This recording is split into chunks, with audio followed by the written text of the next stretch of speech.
فأنا ناصح لإخواني بالصدع بالحق تبيض وجوههم. السكوت في مسألة الحزبية يضرها، فاصدع بما تؤمر وأعرض عن المشركين. سلامي على دماج ورجالها والشيخ يحيى ودار العلم يا سعد بانيها. Bismillahirrahmanirrahim. Alhamdulillah wassalatu wassalamu ala Rasulillah wa ala alihi wa ashabihi wa mawalah, amma ba'd. Pertemuan yang lalu kita selesai dari pembahasan mamnu' minas sarf, di mana isim ini berbeda dengan keumuman isim. Sebab dia isim tapi tidak bisa menerima tanwin dan tidak dikasrah, kecuali atau dengan pertanyaan lain, kapan mamnu' minas sarf bisa dikasrah? Indah arif, ketika diidhofahkan, ketika dia jadi mudhaf. Kalau jadi mudhaf ilaih tidak dikasrah. Bisa dikasrah ketika dia jadi mudhaf. Yang kedua, ketika ada pertanyaannya apa? Pertanyaannya kapan dia bisa dikasrah? Berarti ketika ada al padanya. Ketika ada al baru bisa dikasrah. Paham? Baik. Kalau ada al maka dia dikasrah. Berarti ini dua hal diingat-ingat, kawan, bahwasanya mamnu' minas sarf tidak bisa dikasrah dengan syarat apa? Tidak ada al dan tidak jadi mudhaf, ya kan? Karena kalau dibalik pertanyaannya, kapan mamnu' minas sarf bisa dikasrah? Berarti apa, Raga?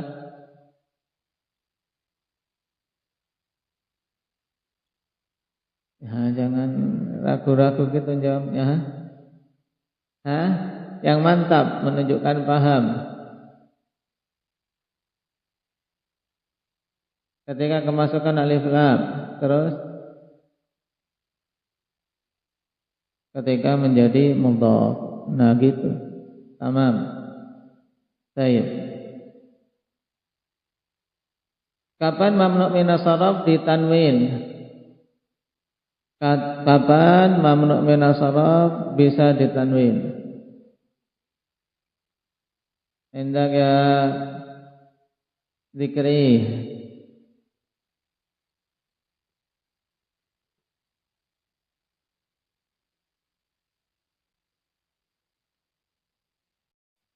Nah, tidak ada kondisi mamnu' minas sarf kok ditanwin.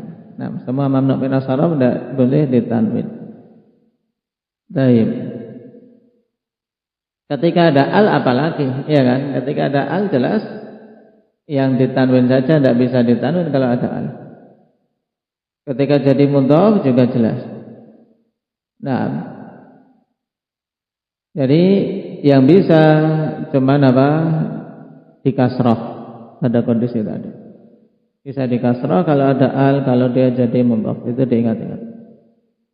Nah, kemudian untuk murajaah perhatikan halaman 11 pada tasydhir.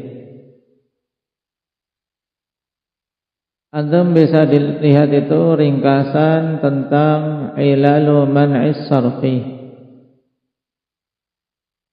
Ilah-ilah yang menghalangi suatu isim bisa ditanwin.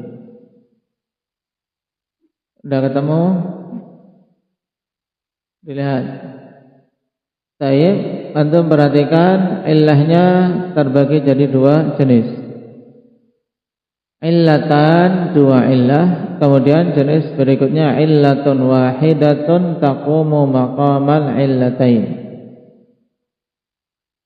Satu illah yang menduduki dua illah. Baik. Yang kata mamnu minas sarf harus ada dua illah. Dua illah itu apa? Yang pertama al-alamiyah ma'a wahidatin min hadhihi sit. Kemudian yang kedua al-wasfiyah ma'a wahidatin min hadhihi thalath. Anda perhatikan dulu tentang alamiyah. Alamiyah itu bergabung dengan apa? Semua illah yang 6 yang kembali kemana?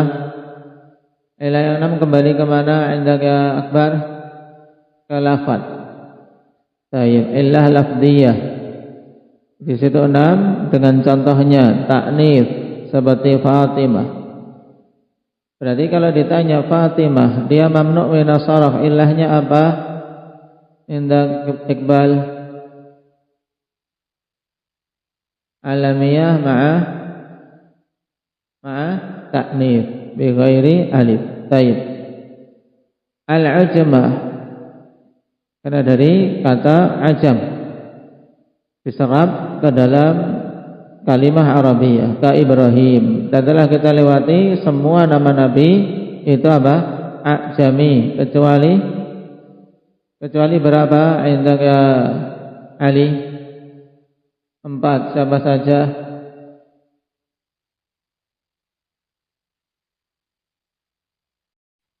Nah, Muhammadun, Salihun, Syu'aibun, Hudun. Ini 4 nabi yang Arabi. Kemudian diikutkan dengan apa? Dengan 2 nabi yang lain yang sebenarnya ajam tapi ditanwin karena apa? Karena ringan. Tayyib, karena cuman dari 3 huruf saja, Nuhun dan Lutun.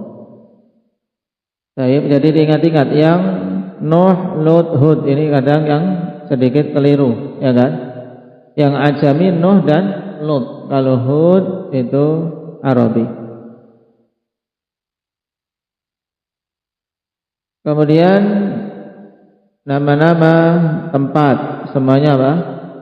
Mamnu' minas sarf, kecuali beberapa nama saja yang datang sama dari orang Arab, mereka apa?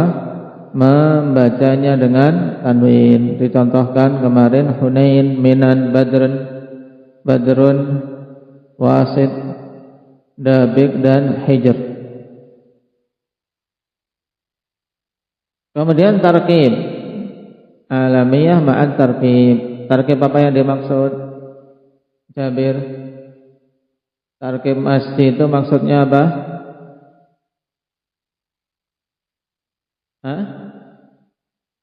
Taib, 2 kata digabung menjadi 1 kata. Hadramaut dari apa?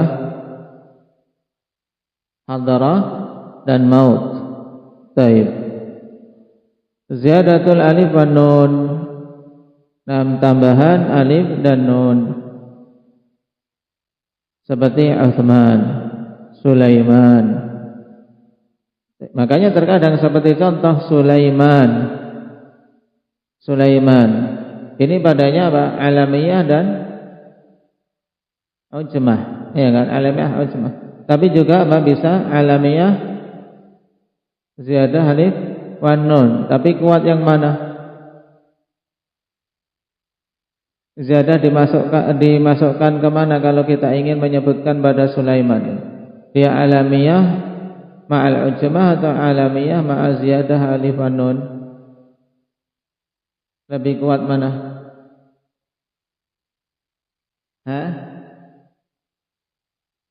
Alamiyah ma'al ujmah itu lebih dahulu karena kaidahnya semua nama nabi ajam.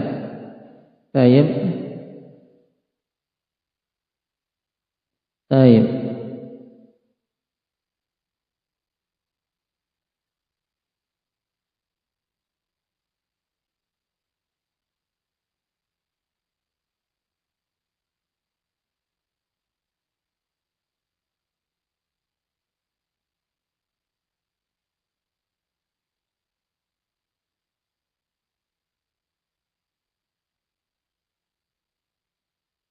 Dan pada ziyadah alif wan nun sebagaimana judulnya akhwan itu ziyadah. Jadi alif dan nunnya itu harus alif dan nun tambahan.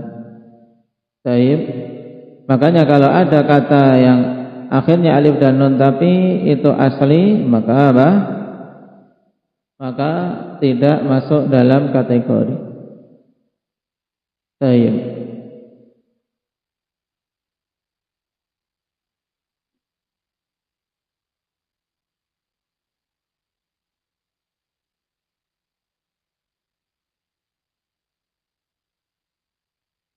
Seperti misalnya apa? Mizan.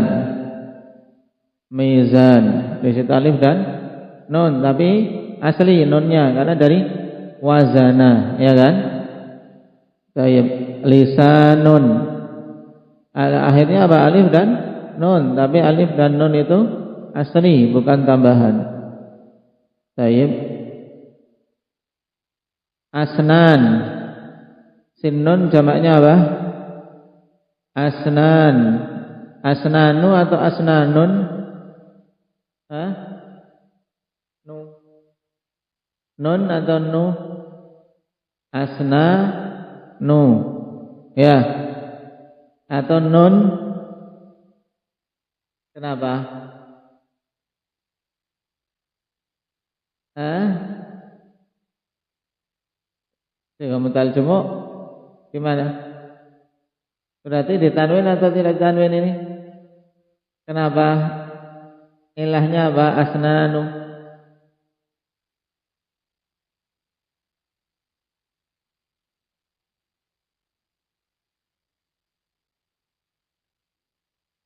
Hah?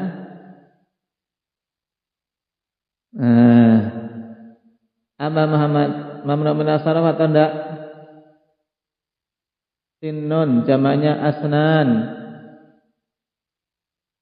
Mamnu min as-sarf tidak? Hah? Tidak. Dia tetap apa di tanwin. Kenapa? Karena alif dan nunnya asli sinnun, jadinya asnanun. Baik. Jadi alif dan nun ini harus alif dan nun yang apa? Tambahan. Kalau saja nunnya asli, maka apa? Tidak mamnu min as-sarf.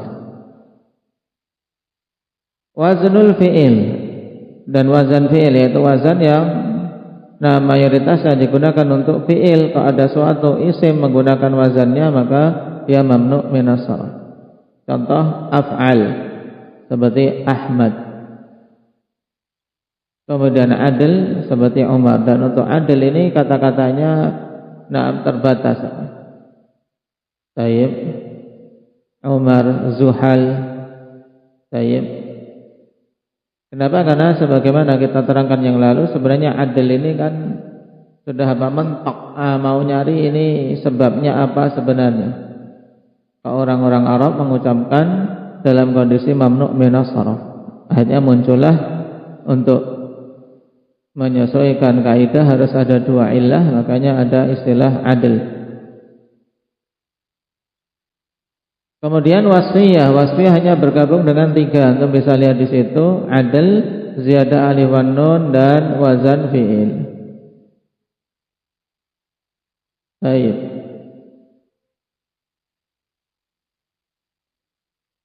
Dicontohkan untuk adil masna, thulas, ruba'.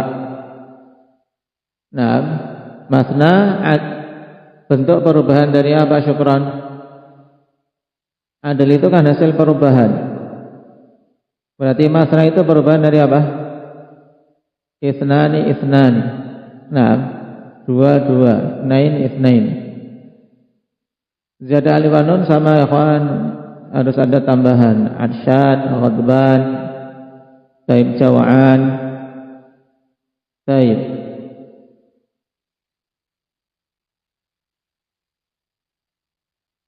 Dengan wazan fa'lan.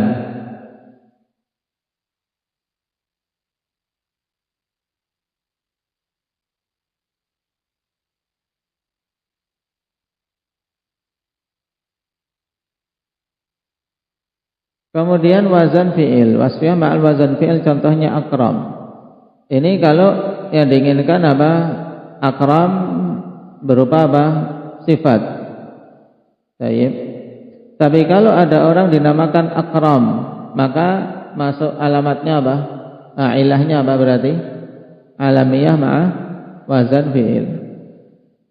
Baik. Kemudian perhatikan illatun wahidan taqumu maqamal illatain. Satu illah menduduki dua illah. Ada dua sighah muntaal jumu' dan alifut ta'nits. Sighah muntaal jumu' ada dua wazan mafa'il seperti masajid, kemudian mafa'il seperti mafatih, masabih.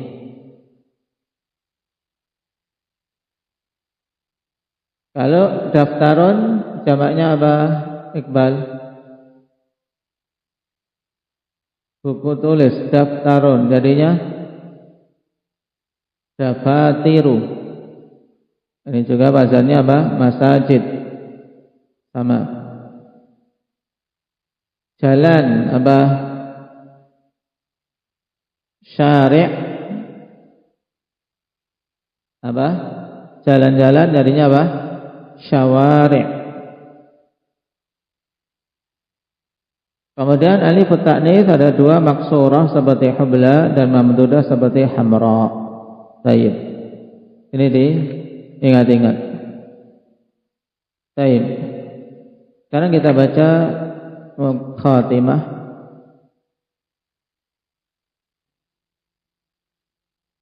Qala syarih wafaqahu Allah ta'ala wa fil khitami la yasa'uni illa an aqula mithla ma qala al-'allama Ibnu Hisham rahimahullah ta'ala fi kitabih Qatrin Nada. Dan pada penutupan syarah ini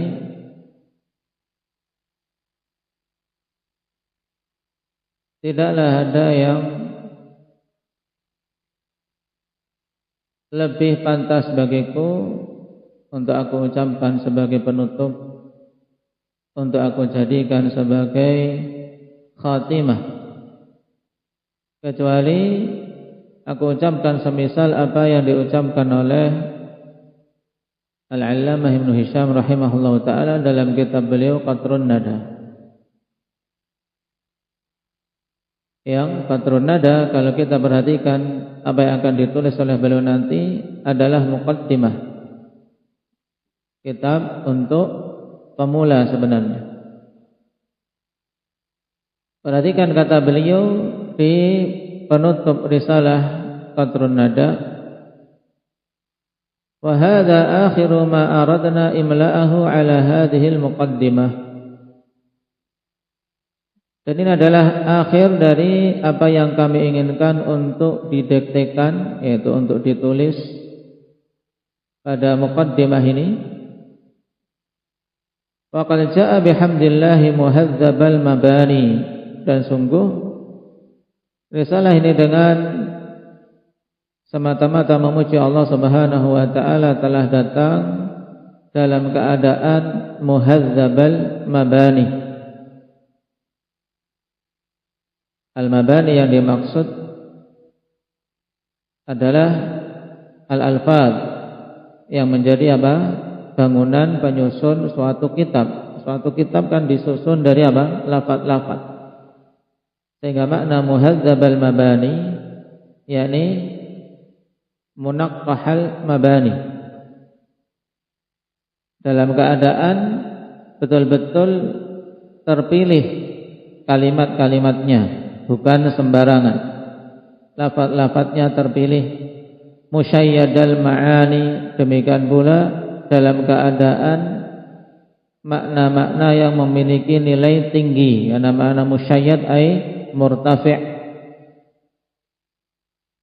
Berarti mudahnya kitab ini telah datang dengan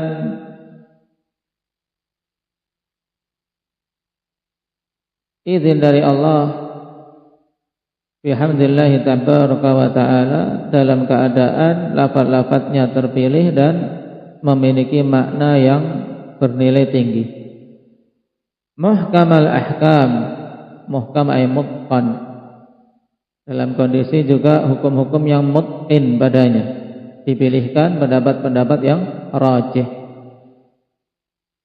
Mustawfiyal anwa', demikian pula telah mencakup berbagai macam pembagian-pembagian yang ada, wal aqsam juga jenis-jenis yang ada dari pembahasan-pembahasan nahwi yang dibutuhkan oleh para pemula. Taqarru bihi 'ainul wadud wa taqmadu bihi nafsul jahilil hasud.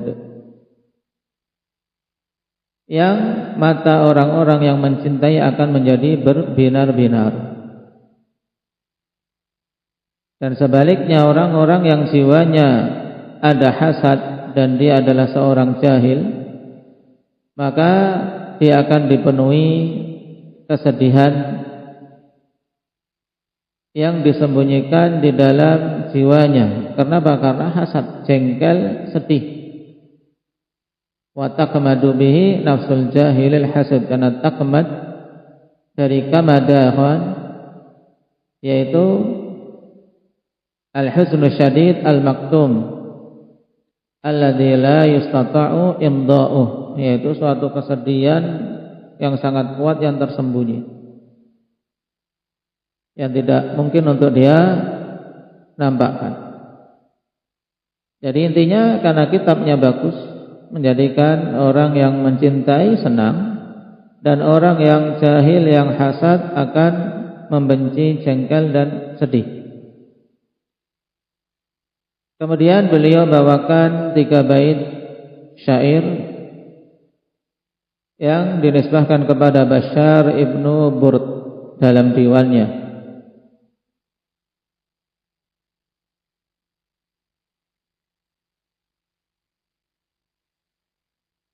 Dan juga dinisbahkan kepada Labid ibn Attar ibn Hajib at-Tamimi.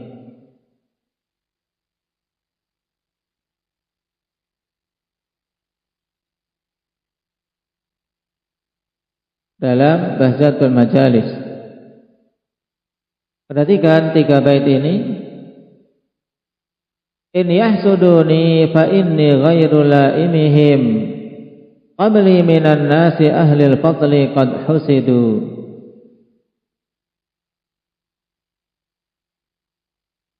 In yahsuduni, jika mereka menghasadiku, yaitu jika mereka iri dengki kepadaku, fa inni ghairu laimihim, maka sungguhnya aku ini tidak akan mencela mereka.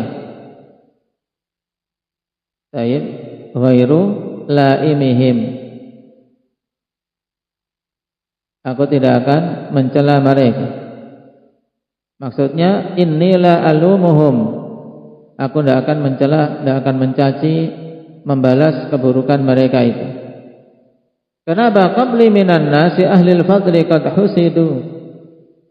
Nah, sungguhnya sebelumku dari kalangan manusia yang mereka memiliki keutamaan-keutamaan juga telah dihasadi. Ini menunjukkan bahwasanya orang yang diarahkan padanya hasad ada kebaikan yang dimilikinya. Jadi pada kalimat yang kedua ini adalah apa? Menghibur diri. Bahwasanya ketika mereka hasad menunjukkan pada diriku ada keutamaan. Dan memang tidaklah ada pemilik nikmat satupun kecuali akan ada yang hasad terhadapnya. Nah,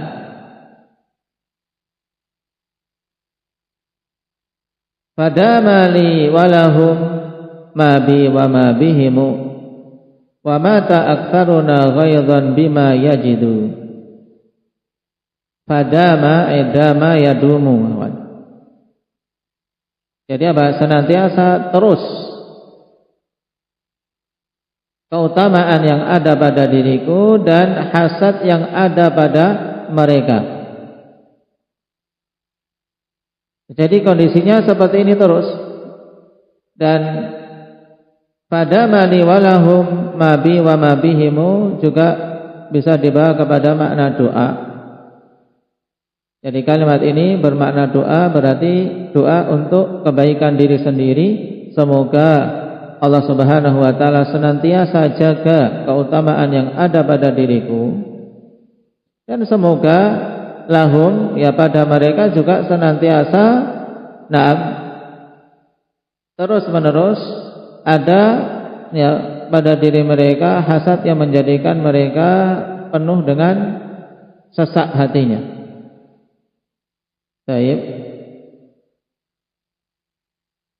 Wa ma ta'aktharuna ghaidhan bima yajidu, dan mati mana yang lebih banyak dari kami dalam keadaan marah dengan apa yang dia dapati.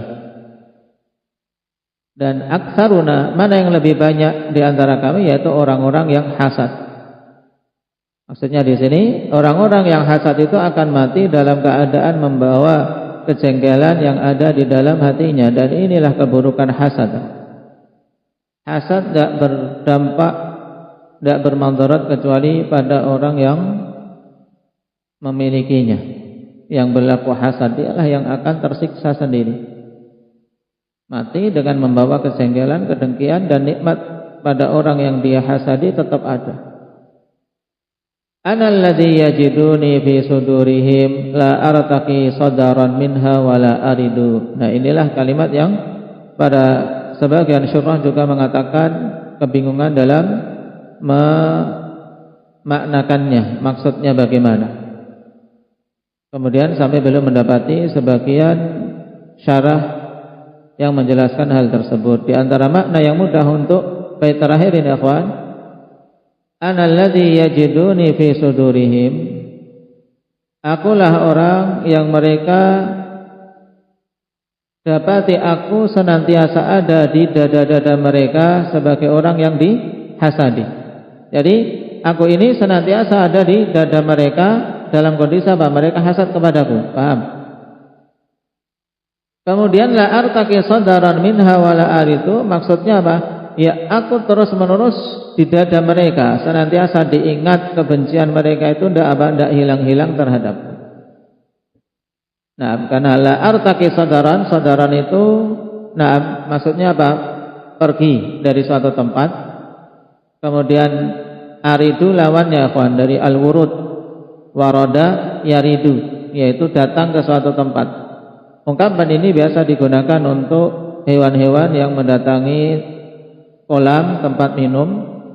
Kalau mendatangi tempat minum namanya warada. Falamma warada ma'a Madyana wajada alaihi ummatan minan nasi yaskun. Warada yaitu apa? Datang ke tempat yang di situ ada air. Kalau sadaran yaitu meninggalkan tempat itu. Nah, ungkapan ini sebagai kiasan, maksudnya apa? Bahwasanya aku ini tidak pernah keluar dari apa? Dada mereka. Senantiasa ada di dada mereka, mereka penuh kejengkelan terhadapku. Baik. Nah, 3 bait ini dibawakan oleh Imam Ibnu Hisham rahimahullahu taala untuk memberikan peringatan bahwasanya ketika karangan beliau datang dalam bentuk yang tertata, dalam bentuk bagus, dalam bentuk memiliki kalimat-kalimat yang terpilih, juga hukum-hukum yang mungkin, maka tentu akan ada orang-orang yang hasad terhadapnya, dan hasad tersebut madaratnya tidaklah kembali kecuali kepada pelakunya. Itu intinya. Dan memang ada 2 golongan ikhwan yang sangat kuat hasad berputar di kalangan mereka. Siapa itu? 2 golongan yang paling banyak terjadi hasad pada mereka. Golongan apa, Ahmad?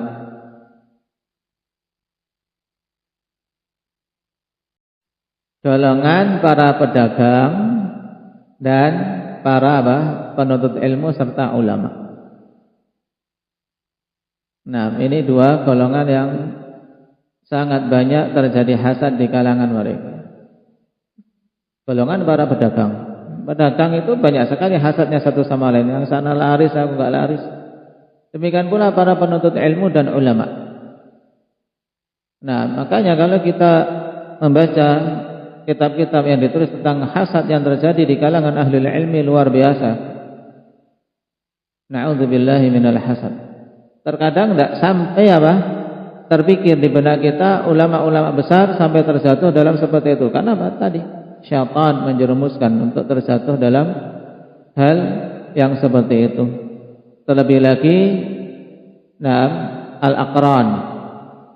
Hasad sesama aqran, sesama teman sejawat. Kenapa? Karena mereka terjadi terjadi persaingan, paham? Terjadi persaingan, yang sana punya pengikut banyak, yang sini pengikutnya sedikit, dia lebih dihormati sedangkan dirinya tidak, akan timbul hasad. Yang satunya diberi kuat pemahaman, satunya kurang, akan timbul hasad. Maka hati-hati antum para talabatul ilm, jangan sampai terkena jeratan syaitan dari sisi ini, dari sisi hasad. Kenapa? Karena itu hanya akan memandarati diri-diri kalian saja. Jangan dikira kawan kita belajar menuntut ilmu, kemudian setelah itu mungkin seorang berdakwah kemudian bisa lepas dari hasad. Bahkan sangat rentan terjadi hasad. Tidaklah fitnah yang besar banyak muncul di tengah-tengah dakwah ini kecuali di antara sebab asal muasalnya adanya hasad. Adanya hasad di antara sebabnya. Nah, kalau diteliti, dicek banyak sumbernya adanya hasad. Wal'iyadzubillah. Taib, iblis hasad terhadap Adam.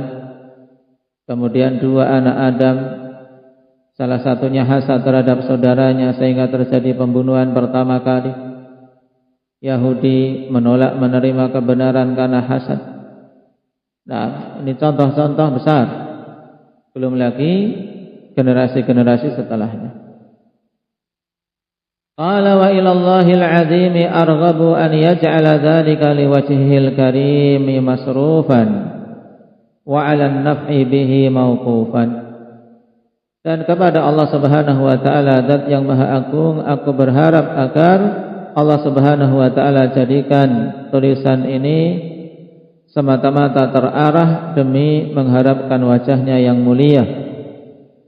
Dan juga agar Allah Subhanahu wa taala jadikan bermanfaat atau diletakkan di tempat yang bermanfaat, wa 'alan naf'i bihi mauqufan ay mahbusan, yaitu agar Allah Subhanahu wa taala menjadikan itu memiliki kemanfaatan yang tetap. Wa an yakfiyana syarral hussad wa alla yafdhahana yaumat tanad, dan agar Allah Subhanahu wa taala memberikan kecukupan kepada kita semua dengan penjagaannya dan pembelaannya dari keburukan orang-orang yang hasad, dan agar Allah Subhanahu wa taala tidak membongkar aib-aib kita di hari kiamat. Bimannihi wa karamih, semata-mata dengan anugerah dari Allah dan kepemurahannya. Innahul karimut tawwab ar-raufur rahimul wahhab. Karena sungguhnya Allah Subhanahu wa taala adalah Al-Karim, Zat yang maha mulia, maha dermawan, maha luas pemberian. At-Tawwab, Zat yang maha menerima taubat. Ar-raufur rahim, Zat yang maha lembut, penyayang dan luas rahmatnya, serta Al-Wahhab, Zat yang maha luas anugerah-anugerah dan pemberiannya. Baik. Ini penutupan kitab. Sebagaimana pula kita berdoa, semoga Allah Subhanahu wa taala berikan keberkahan pada apa yang kita pelajari dan berikan kemudahan untuk bisa memahami serta menggunakan alat ini. Karena sekali lagi nahwu adalah alat akhwan, tanpa diasah, tanpa dipakai tetap menjadi alat, tidak bisa berfungsi. Nah, dan bahkan bisa menjadi berkarat.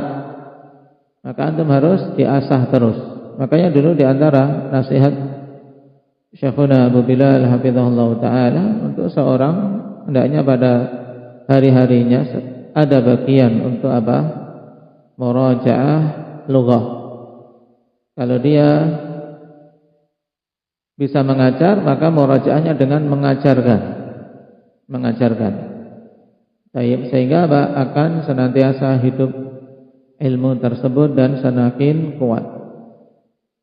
Dan antum juga di murajaah dan juga diterapkan. Kapan saja menyimak pembacaan kitab, antum simak dengan baik. Kenapa ini dibaca dhammah, kenapa ini dibaca fathah, kenapa ini dijazmkan, kenapa ini dinasabkan, penting.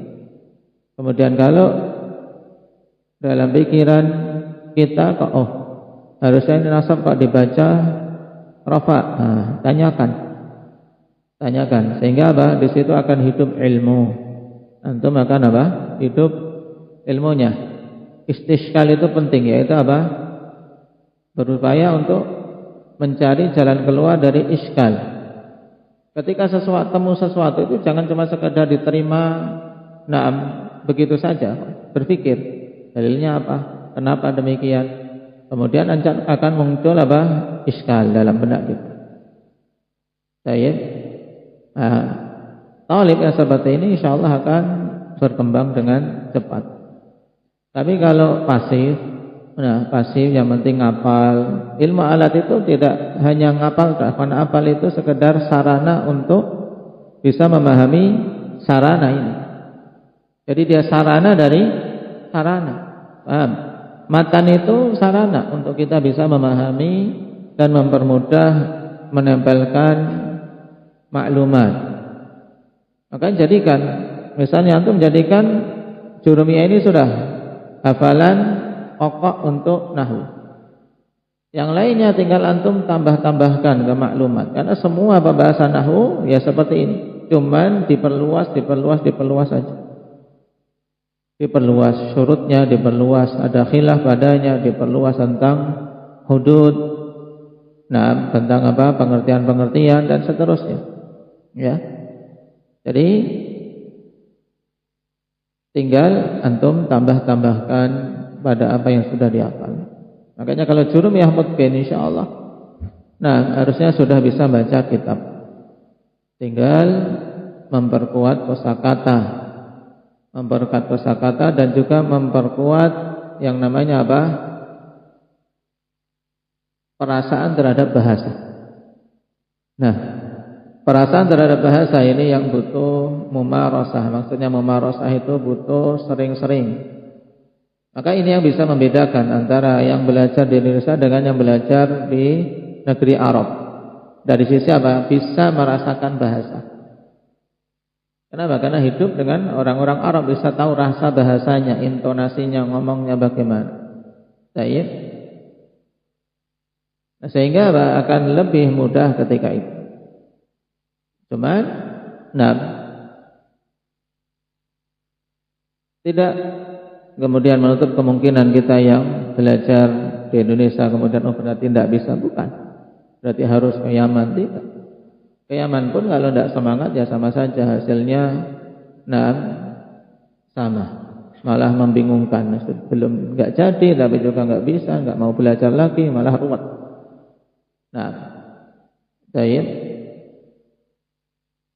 Intinya tadi harus namanya orang belajar nahwu ya harus bisa baca kitab. Harus bisa baca kitab. Jangan sampai kalah dengan ahli bidah wal ahwa yang mereka akan jadikan nahwu yang sebenarnya ilmu alat menjadi ilmu ghayat. Sehingga semua bertahun-tahun diarahkan untuk nahwu, tapi terkait masalah akidah lemah, tidak dipakai untuk memahami akidah yang benar. Ini keliru. Kuatkan nahwu tujuannya untuk bisa baca kitab-kitab para ulama, bisa memahami Al-Quran, bisa memahami hadis-hadis Nabi sallallahu alaihi wasallam. Ya. Baik, barakallahu fiik.